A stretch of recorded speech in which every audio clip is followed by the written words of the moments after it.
So today I redesigned Gorilla Tag completely from scratch.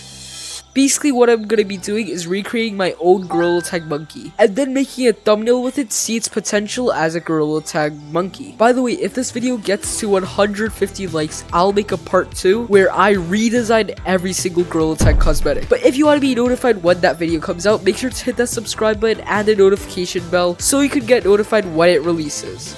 So now I just opened up a new project in Blender. So first things first, we just get rid of all this junk. So next we're gonna put an ecosphere or icosphere, I don't know how to pronounce it, and just kind of just scale it upward. Then we could just duplicate this, make it smaller, and on the sides of it we could just move this kind of forward since this is going to be the head. Then we just make the arms. So now that I made the arms, so now what I'm going to do is kind of just like make a neck for our little head. So what I'm going to do is press C and just select all these vertices. I'm just going to extrude this down here. So now I just made just a few modifications to the head so that it's just like connected properly. Now we're just going to do basically the same thing for the arms. A few moments later. Now we have basically somewhat of a Gorilla Tag monkey.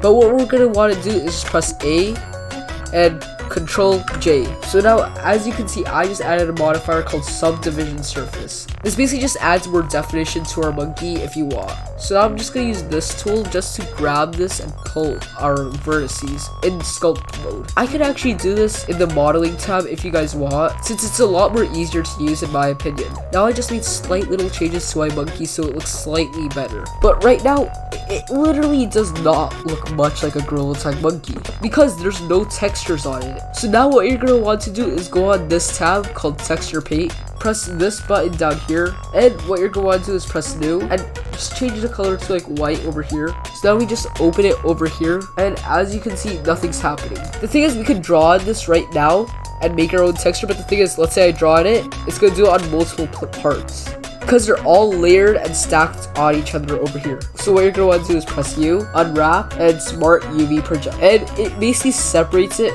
to like different spots so that you can draw on it normally. I kind of want something that's more cartoony than Gorilla Tag, not too like, so I'm just going to base my face kind of off of Gorilla Tag. So now I just made my little face texture, but what I'm thinking of is literally just making little tiny sparkles on its eyes. That looks good. Boom. We have our own Gorilla Tag monkey. And you're probably asking, liar, why does it not have hands? The thing is, it doesn't really matter. I don't really care that much about the hands because we're not going to be putting this into VR anyways. But what we should be caring about is about rigging it, because without it we can't pose it at all. So what we're going to do is just add a armature, which is like a little bone that helps us like make bones for our monkey. Now I'm just gonna touch the tip and just make it go upwards. Now what I'm gonna do is just like make like little shoulders too and make the arms. Now we're just gonna select this and the armature. So then when we press Ctrl P over here with automatic weights, once you've done that, select your armature over here, pose mode, and once you do this, boom, we have our own moving monkey. It might be kind of weird for you if your monkey's a bit too detailed, but since mine's pretty simple, it doesn't have any problems with it. So now we have our own working Gorilla Tag monkey. We can now get started on making the thumbnail. So what you're going to want to do, go here and make an area light, scale it, and then you can tweak the settings until it like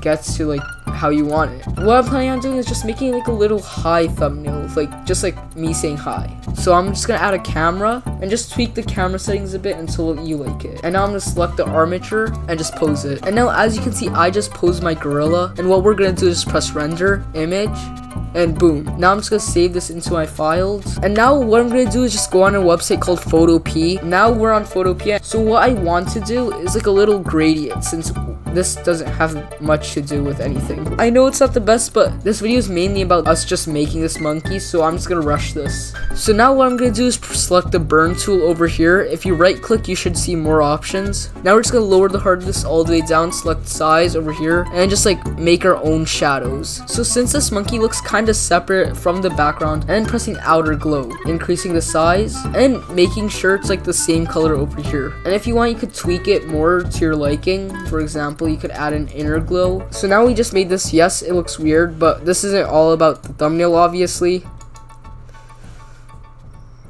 So now I'm just gonna save this, and boom, this is our final result.